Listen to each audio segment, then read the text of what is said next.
A fishing boat drifts near a scatter of islands 11 miles off the coast of China, closer to the mainland than to Taiwan itself, though these islands belong to Taiwan. Nothing about the morning looks like the beginning of a crisis. No storm on the horizon, no warning issued, just a boat moving slowly through shallow water. By afternoon, something under the surface goes quiet, then something else. Within hours, both of the internet cables connecting these islands to the rest of the world have been severed. 14,000 people lose their connection to everything beyond their own shoreline: banking, messaging, news, the ordinary infrastructure of being online. It will take weeks to restore. This has happened here before. Not once, not a handful of times. More than 24 times since cables were first laid to these islands. Every time, the explanation is the same: an anchor, a net, an accident of ordinary shipping traffic. And every time, it's technically unprovable and strategically convenient that it keeps happening exactly here. But this isn't really a story about two small islands. It's a story about what's actually underneath the water everywhere. Because the internet you use every day doesn't come from the sky. It crawls along the ocean floor, in cables no thicker than a garden hose, and almost nobody using it has ever asked who's responsible for keeping it alive. Chapter 1: The Illusion of the Cloud. Picture where you think your data goes. A message sent from New York to Tokyo. A video call from London to Nairobi.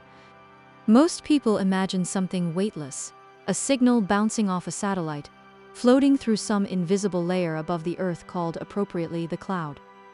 That picture is almost entirely wrong.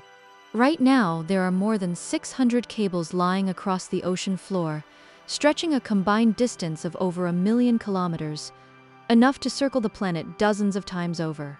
Encased in steel, buried where the seabed allows it, exposed where it doesn't, these cables carry somewhere close to 99% of all data that crosses an ocean. Not most of it, nearly all of it. Every transatlantic bank transfer, every overseas video call, every message a government sends to an embassy on another continent. It rides through glass fiber thinner than a human hair, bundled into a cable you could hold in one hand, sitting on the bottom of the sea, sometimes 4 miles down, sometimes in water shallow enough for a fishing anchor to reach. The internet, in other words, is not weightless. It is one of the most physical things you touch every day without ever touching it. And if something this consequential is also this exposed, the next question writes itself: who actually owns it? Chapter 2: The Company That Owns the Wire. For most of the internet's history, undersea cables were shared infrastructure built by consortiums of national telecom companies, pooling cost and capacity because no single company needed or could justify an ocean-crossing cable all to itself. That era is ending.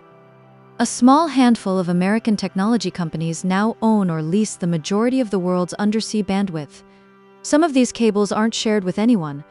One connecting the United States to France carries nothing but a single company's own traffic. Another, running from Portugal to South Africa, exists to serve one company's cloud business and no one else's. This is a genuinely new kind of infrastructure ownership.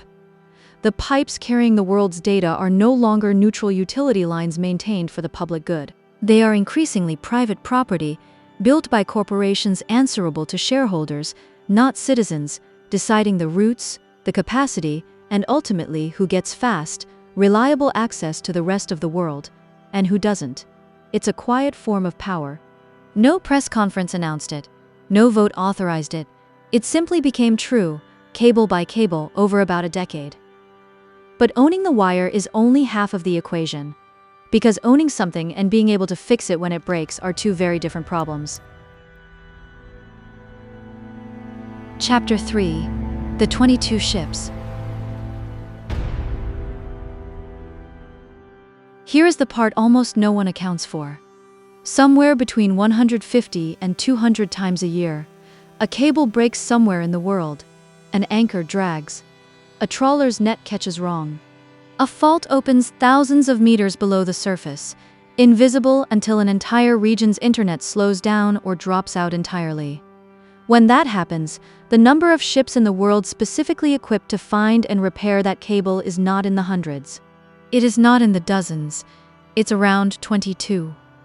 22 specialized vessels, most of them decades old, crewed by small teams trained in a trade few people even know exists, are responsible for keeping the entire undersea backbone of the global economy functioning. Each one costs upward of $70,000 a day simply to keep at sea. Repairing a single break can run into the millions.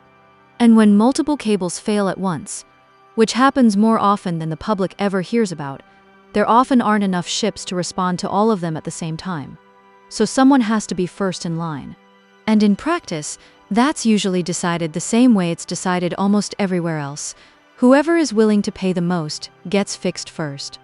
A wealthy nation, a major cloud company can jump the queue. A smaller island economy can wait.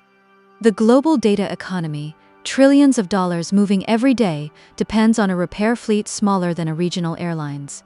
And that fragile system was built on an assumption that everyone using it would want it to keep working. Chapter 4: The cables nobody admits to cutting. That assumption no longer holds everywhere. In the Baltic Sea, a string of cable breaks in recent years has followed vessels linked to countries with clear strategic interest in destabilizing the region. Never conclusively proven, never quite deniable either. In the Red Sea, cables carrying close to a quarter of all data traffic between Europe and Asia were severed during a regional conflict, rerouting the internet for millions of people for months, while repairs were arranged in dangerous waters. Near the Persian Gulf, cables tied to some of the busiest, most contested shipping lanes on Earth have gone dark amid rising military tension. And back at the islands where this story started, the pattern repeats, again and again and again. What makes this form of pressure so effective isn't brute force, it's deniability. A severed cable looks identical, whether it was an accident or an act of deliberate sabotage. There is no flag left behind, no fingerprint, no smoking gun sitting on the ocean floor. A government can apply enormous pressure on a rival nation's economy and communications and never technically be caught doing it. Undersea cables, it turns out, have quietly become one of the most efficient pressure points in modern geopolitics, precisely because no one can prove who pulled the trigger. Which raises an uncomfortable question. If this network is this important, and this exposed and this easy to attack without consequence, why isn't there a single authority whose job is to protect it? Chapter 5: The infrastructure nobody governs. Why isn't there a single authority whose job is to protect it? The honest answer is that there isn't one. There is no global treaty that governs undersea cables the way maritime law governs shipping lanes or aviation law governs airspace. There is no single agency with the authority to police these waters, prioritize repairs, or hold anyone accountable when a cable is cut. What exists instead is a patchwork: national jurisdictions that stop at each country's coastline, voluntary information sharing between private companies, and a set of informal norms largely inherited from the telegraph era of the 1800s. That's not a typo. The rules, or the absence of them, protecting the physical network beneath the modern internet, were shaped by an age when messages crossed oceans by wire for the first time, sent by empires laying cable to their colonies. Nobody has fundamentally rebuilt that framework since, even as the stakes went from telegrams to trillions. This isn't a conspiracy. Nobody sat in a room and decided the most important infrastructure on the planet should be the least protected. It's simpler, and somehow more unsettling than that. It's neglect, a problem nobody owns, because no single government, company, or agency was ever assigned to own it, which brings the story to where it's actually heading. Final escalation: the weight of what's coming. Right now, demand for this network is accelerating faster than at any point in its history. Cloud computing, streaming, and artificial intelligence are driving the construction of new undersea cables at a record pace. But the fleet responsible for repairing all of it is aging in the opposite direction. Within the next 15 years, roughly half of the world's cable repair ships will reach the end of their working lives, and industry estimates put the cost of replacing them, just to maintain today's repair capacity, in the billions of dollars. Nobody has committed that money yet. So picture the shape of what's coming. More cables than ever, carrying more of the world's money and communication than ever, protected by a repair fleet that is shrinking exactly as the pressure on it grows. Back at those islands off the coast of Taiwan, the same choke point is still sitting there. Only now, it matters more than it ever has. Ending. The nervous system of everything. This started as a documentary about the internet. It isn't, not really. It's about how the most powerful network humanity has ever built. The one carrying its money, its arguments, its wars, its ordinary Tuesday afternoons is being held together the same way a telegraph line was a century and a half ago. On trust. On thin margins. On the quiet assumption that no one would ever want to cut it. That assumption is being tested right now in more places than most people realize. As artificial intelligence, global competition, and an aging fleet of just 22 ships all collide at once, one question is only going to get louder. Who actually controls the wires at the bottom of the ocean? And what happens the day someone decides to stop asking permission to cut them?